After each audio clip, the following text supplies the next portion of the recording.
Dalam nama Bapa dan Putra dan Roh Kudus. Amin. Allah Bapa di surga,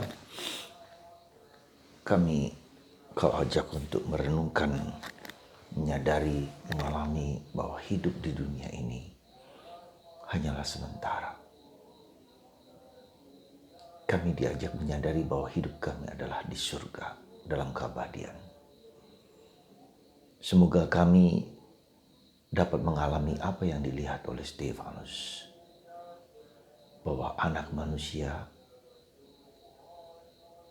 berdiri di depan Allah di surga. Berkatilah kami ya Bapa untuk mengimani keabadian dalam panggilan hidup kami. Terpujilah namamu kini dan sepanjang segala masa. Amin. Para saudaraku yang terkasih dalam Kristus, dalam kitab Wahyu dikatakan bahwa para hamba Allah akan memandang wajah Allah. Nama Allah tertera pada dahi mereka. Malam tak akan ada lagi. Sinar matahari tak akan mereka perlukan lagi. Sebab Tuhan Allah menerangi mereka selama-lamanya. Visio beatifica. Melihat dengan bahagia. Memandang Allah. Tidak butuh matahari. Tidak ada siang, tidak ada malam. Yang ada hanyalah terang di dalam Tuhan. Inilah gambaran dari masa depan kita. Keabadian, kekekalan. Memandang Tuhan tanpa ada gelap. Matahari tidak butuh lagi. Karena Tuhan Allah yang adalah sumber. Visio beatifica inilah yang menjadi keyakinan gereja Katolik. Keyakinan kita semua. Dan itulah yang terjadi pada Stefanus sebelum dia dirajam oleh orang-orang Yahudi. Karena dia melihat surga terbuka. Dia melihat surga terbuka. Anak manusia, anak Allah duduk di sebelah kanan Allah. Tidak butuh lagi matahari. Semua terang, terang dan benderang. Jadi saudaraku yang terkasih, keabadian, kekekalan itulah yang dijanjikan oleh Tuhan Yesus kepada kita. Ya. Dan ini yang menjadi kekuatan kita ketika kita sedang dalam keadaan penderitaan. Keadaan sulit, ada masalah, berbagai macam masalah. Keabadian. Tidak butuh lagi matahari, tidak ada lagi gelap, semua terang di dalam Allah. Kitab Wahyu dalam bab 22 itu, ayat 4 sampai dengan 5. Ya. Adalah janji yang Tuhan berikan kepada kita. Dan nampak dalam diri Stefanus. Melihat surga terbuka. Wow. Dan ini hanya ada dalam kisah para rasul dari diri Stefanus. Ya. Saudaraku yang terkasih dalam Kristus, mari kita selalu penuh harapan. Kebangkitan Paskah itu selalu memberikan kita harapan. Harapan akan keabadian. Jangan pernah putus asa, jangan pernah takut, jangan pernah gelisah, jangan pernah cemas. Tetapi harus ada sukacita. Maka Paskah juga adalah sukacita, kegembiraan yang berlimpah karena Tuhan telah menghancurkan kuasa kegelapan. Nah, itu yang pertama. Dan bagaimana caranya kita?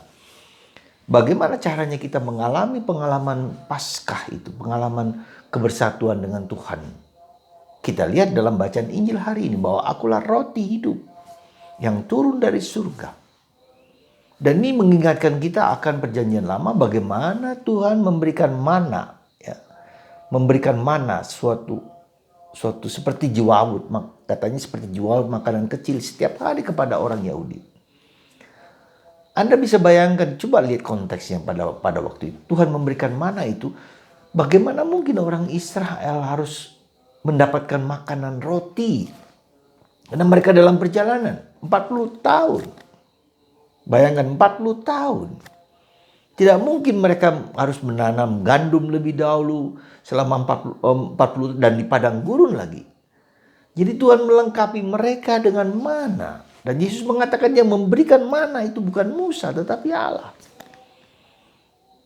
Nah sekarang mana sejati, roti sejati itu siapa? Ya aku, diriku ini. Kalau kamu percaya padaku, kamu akan, sekali lagi kata Yesus, kamu akan mendapatkan kebahagiaan kekal. Bukan Musa tetapi Allah. Allah. Ya, dalam perjanjian lama kitab Exodus ya, bab 24 ayat 9 dikatakan, 8 dan 9 dikatakan pada perjamuan Musa.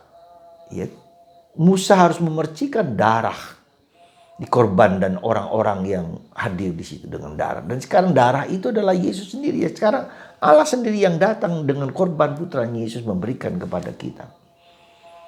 Ya, kalau dulu adalah darah binatang yang dipercikan oleh Musa dan Harun dan para imam, sekarang darah itu adalah Yesus sendiri.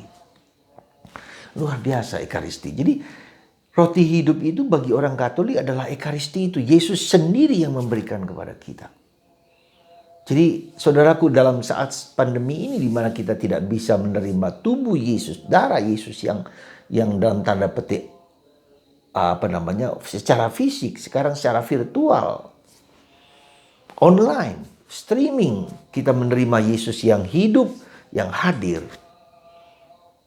Jadi itu yang harus kita yakini dan kita percayai bahwa Yesus sungguh-sungguh dalam Ekaristi itulah kita menerima tubuh Yesus, ya, darah Yesus, ya, menerima pribadi Yesus. Nah, yang penting di sini juga adalah, maka ketika kita menerima tubuh Yesus, kita banyak kali kita menerima sebagai sesuatu yang dengan sendirinya tidak merasa. Itu menjadi sesuatu yang harus kita sadari dengan sungguh-sungguh. Ya. Kita terima pribadi Yesus, Tuhan bersatu dengan kita. Ya.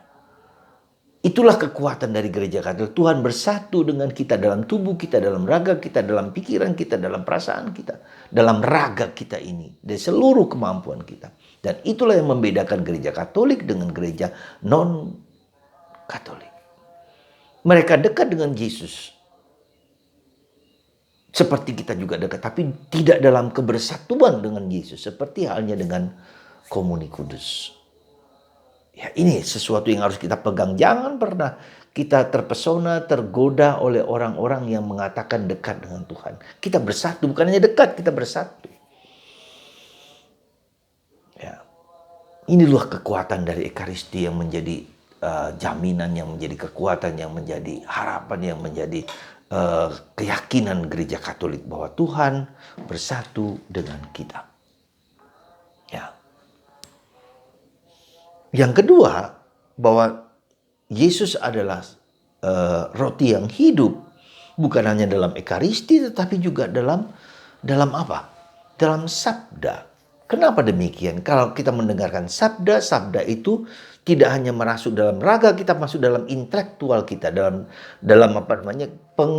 penghayatan kita, permenungan kita, makanan dalam pikiran kita. Jadi ada dua sisi. Maka dalam Ekaristi, liturgi sabda, kita mendengarkan, kita merenungkan, dan sekarang menjadi liturgi Ekaristi, kita makan tubuh dan darah Kristus. Jadi dengan kata lain, kecintaan kita akan Ekaristi di dalam tubuh dan darahnya, dan kecintaan kita akan sabda Tuhan.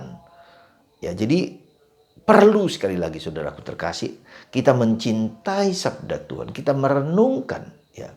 Jadi seperti sabda Allah, kisah para rasul ini tentang Stefanus, dia melihat langit terbuka. Dan itulah janji kita, visio beatifica. Ya. Maka saudaraku terkasih dalam Kristus, kita semua sekali lagi, kita semua, Anda dan saya, dan kita semua, ya, sungguh-sungguh diberi karunia yang luar biasa.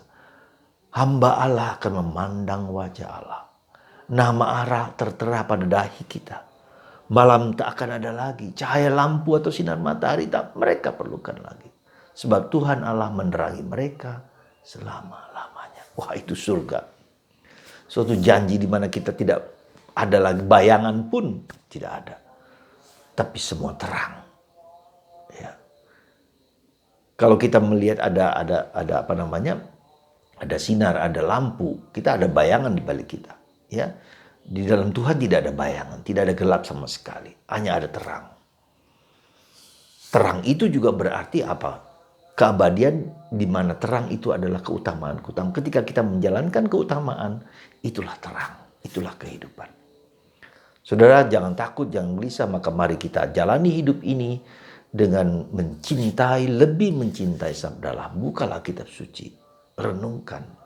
Dan tentu saja hadir dalam entah online, setelah streaming, virtual, rekaristi, di mana Tuhan datang kepada kita untuk memberikan kehidupannya kepada kita. Sekali lagi, semoga Tuhan menguatkan dan mengilhami kita untuk datang terus kepada Yesus sebagai sabdanya, sebagai roti hidup yang tak akan hilang. Hamba Allah memandang wajah Allah, dan Anda dan kita memandang wajah Allah, dalam nama Bapa dan Putra